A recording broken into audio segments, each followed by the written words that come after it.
दोस्तों नमस्कार, मैं हूं संजीत कुमार और आपने देखना शुरू कर दिया है बिहार टीचर न्यूज। दोस्तों आज बात करेंगे जो सरप्लस उनके समायोजन पर चर्चा हो रही होगी, क्योंकि सरप्लस शिक्षकों का ही अभी पोर्टल खुल रहा है। जो लोग सरप्लस शिक्षक हैं जिन विद्यालयों में, उन्हीं का नाम सिर्फ दिख रहा है। अगर आप जाकर के क्रोम में आप देख लीजिएगा इस शिक्षा कोर्स पर कि क्या उसमें आपका नाम है। अगर नाम है और OTP आ रहा है तो आप सरप्लस शिक्षक में हैं, तो आप ट्रांसफ़र ले लीजिए अपने से।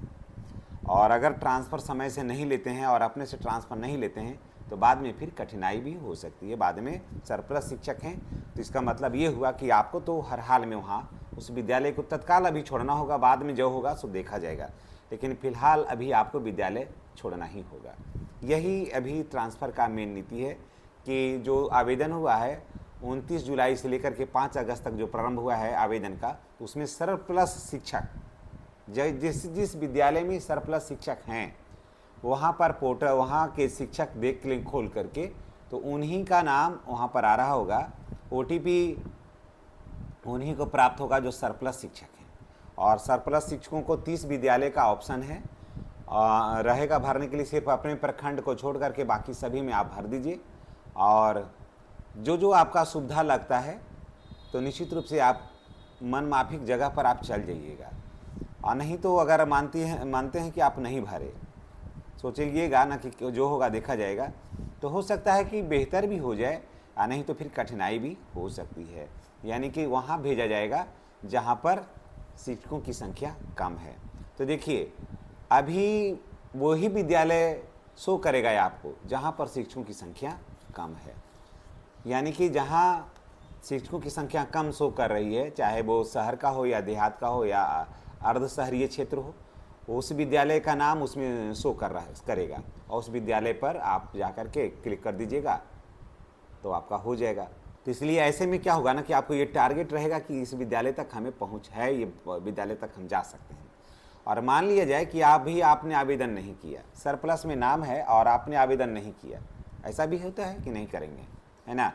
तो नहीं करिएगा तो बाद में क्या होगा, सरप्लस में तो आप हैं ही हैं, तो फिर आपको तो वहाँ से हटाना ही होगा, सरकार हटाएगी ही। जैसा सरकार की नीति है तो इससे बेहतर है कि जो सरकार हटाएगी तो हो सकता है कि और उटपटांग जगह दे दिया जाए, कहीं ऐसा जगह दे दिया जाए जो उटपटांग है। तो ऐसे में उसके बचाव के लिए आपको तो भाई हर हाल में अभी का ही मार्ग सबसे बेहतर है, अभी का ही मार्ग सबसे बेहतर है। या नहीं तो अगर आप देख लीजिए म्यूचुअल फंड ट्रांसफ़र करा लीजिए, ढूंढिए अपना दोस्त ढूंढिए, और ऐसे में इसके बाद म्यूचुअल ट्रांसफ़र का ऑप्शन आता है तो वहाँ पर करा लीजिए। तो भी आप अनाप शनाप जगह, अनाप शनाप क्या जगह, कोई अनाप शनाप थोड़ी होता है। आपको कठिनाई है या यानी शिक्षकों को कठिनाई होती है वहाँ पर जाकर के ड्यूटी करने में, क्योंकि घर से दूर होता है, विद्यालय बाज़ार से दूर होता है, वहाँ आवागमन ठीक नहीं होता है। सड़कें तो मान के चलिए कि कुछ तो अब अच्छी हो भी गई हैं, लेकिन बरसात है, चाहे ऐसे सालों भर तक पहुँच थोड़ा सा कठिनाई होती, पहुँच पथ जो होता है कहीं कहीं कठिनाई होती है। तो इन सारी चीज़ों को ध्यान में रखना होगा।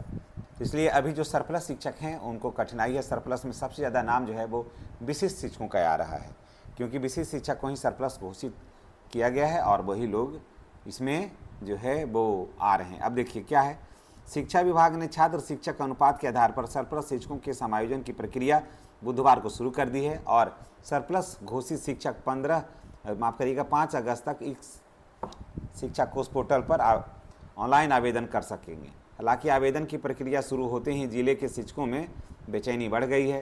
कई शिक्षक अपने नाम सरप्लस सूची में देखकर हैरान हैं, जबकि कुछ ऐसे भी हैं जिनने संबंधित विद्यालय में 1 वर्ष पहले ही योगदान किया है, यानी कि 3 वाले को भी डाल दिया है, यानी कि वहाँ पर नियोजित शिक्षक होंगे, समझ गए। तो नियोजित शिक्षकों को तो छूना ही नहीं है, तो वहाँ पर 3 वाले होंगे तो उनका सरप्लस में नाम होगा, बिल्कुल स्वाभाविक है। जब इसमें अखबार में लिखा है कि आश्चर्य की बात है कि 1 वर्ष ही हुआ है, तो पहले ही देखिए, पहले ही लिखा हुआ था कि सर अब हटा दिया गया है, यानी कि अब आपका प्रोविज़न पीरियड हटा दिया गया है। और पहले ही कहा गया था कि जिनका भी नीचे से भी नाम रह, मान लिया जाए कि वहाँ 4 नियोजित शिक्षक हैं और 1 चले गए TRE 3 के शिक्षक, तो TRE 3 के शिक्षक भले 1 साल कम हो, 1 ही साल हुआ है, तो हटना होगा टीआरई 3 के शिक्षक को ही, वहाँ से नियोजित शिक्षकों को नहीं हटना होगा, इसलिए टीआरई 3 का नाम है, स्वाभाविक है। चलिए, आवेदन प्रक्रिया शुरू होने के साथ ही शिक्षक अब समायोजन से अधिक नए पदस्थापन की चिंता उनको हो रही है और शिक्षा विभाग को बेहतर बनाने के उद्देश्य से शुरू हुई यह प्रक्रिया फिलहाल शिक्षकों के बीच असमंजस, असंतोष, भविष्य को लेकर के चिंता का कारण बनती दिख रही है। सबसे बड़ी परेशानी यह है कि अधिकांश शिक्षक यह तय नहीं कर पा रहे हैं कि किस विद्यालय का विकल्प भरें जिससे भविष्य में उनको अनावश्यक परेशानी नहीं हो। अब देखिए क्या है, टेक्निकल बात को भी थोड़ा जान लेते हैं कि नोटिफिकेशन में दिखेगा सरप्लस का मैसेज। शिक्षक को अपने टीचर आईडी से इस शिक्षा कोर्स पोर्टल पर लॉगिन कर डैशबोर्ड के नोटिफिकेशन और पोर्टल इनबॉक्स में सरप्लस संबंधी संदेश दिखने को लिए मिलेगा। जिन शिक्षकों को इनबॉक्स में संदेश है उन्हें समायोजन के लिए आवेदन करना है।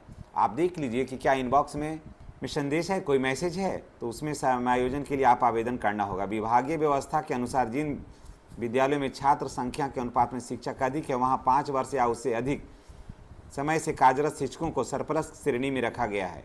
समझ गया, इसमें नियोजित को छोड़ करके सभी हैं। कई मामले में कम अवधि से कार्यरत शिक्षकों का भी सरप्लस के नाम सूची में नाम आने की बात आई है। तो देखिए, इसमें क्लियर हो गया कि इसमें सभी शिक्षकों को होगा, नियोजित को छोड़ करके जो भी सरप्लस होंगे। इसमें हालांकि थोड़ी सी कठिनाई भी होगी, 30 पर 1 अभी निकाले हुए हैं, कठिनाई भी होगी, लेकिन सरकार का अलग मंशा है। बाद में सीटें कम रहेगी ना, तो वहाँ जो स्थानीय निकाय के जो शिक्षक हैं उस पंचायत में उसको डाल दिया जाएगा।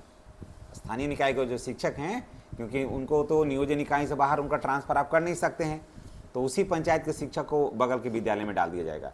अगर ट्रांसफ़र के मामले में कहें तो नियोजित शिक्षक यहाँ पर ज़्यादा बेहतर हैं, सेफ हैं एकदम, क्योंकि उनको बाहर भी नहीं जाना होगा और घर के आसपास फिर वो रह जाएंगे। मान लिया जाए कि किसी उनके विद्यालय में छात्रों के हिसाब से शिक्षक अधिक हैं, है ना, और दूसरे विद्यालय में सब का नाम जो है शिक्षकों का जो है सरप्लस शिक्षक में है, तो वहाँ से 3 या 4 शिक्षक चले गए तो 1-2 शिक्षक की ज़रूरत होगी, तो बगल के प्राइमरी या मिडिल स्कूल से जो नियोजित शिक्षक है उनको उठा करके वहाँ कर दिया जाएगा। समझ गए, यही सरकार का उद्देश्य है। तो उसमें अगर आपका सरप्लस में नाम है तो मैं यही कहूँगा कि आप आवेदन कर दीजिए, या म्यूचुअल ट्रांसफ़र के लिए आप तलाशिए, और नहीं तो लास्ट में क्या होगा ना कि सरकार फिर है आपको फिर वहाँ से उठा के जब सरप्लस में आ गया है नाम तो आपको तो जाना ही होगा। आपकी जगह दूसरे शिक्षक को लाने का सरकार इसका मतलब कि है ना वो मन बनाई है, इसलिए आवेदन आप कर दीजिए। और नहीं अगर आवेदन करते हैं, थोड़ा सा धैर्य दिखलाते हैं, थोड़ा सा रिस्क लेते हैं, तो आप देख लीजिए कि म्यूचुअल कहाँ करा सकते हैं, किसके साथ आप फिट बैठिएगा तो उसके साथ करा लीजिए। अगर मिल जाता है जोड़ीदार तब तो बहुत अच्छा है, तब तो आपको कोई किसी तरह की कोई कठिनाई नहीं होगी। अगर नहीं मिलता है तो भाई तो कठिनाई तो है ना स्वाभाविक है, जैसा कि अभी नियम है। हालांकि इसका कुछ संशोधन की भी ज़रूरत है, लेकिन समायोजन के नाम पर स्कूलों में शिक्षकों पर का जो है ना वो संकट होगा, यानी शिक्षकों की कमी भी हो जाएगी, एकदम बिल्कुल स्वाभाविक है। तो चलिए, अगर आपका नाम समायोजन में है तो निश्चित रूप से सरप्लस शिक्षक में है तो आप निश्चित रूप से आप आवेदन करिए, नहीं तो बाद में हो सकता है कि कठिनाई हो सकती है। धन्यवाद।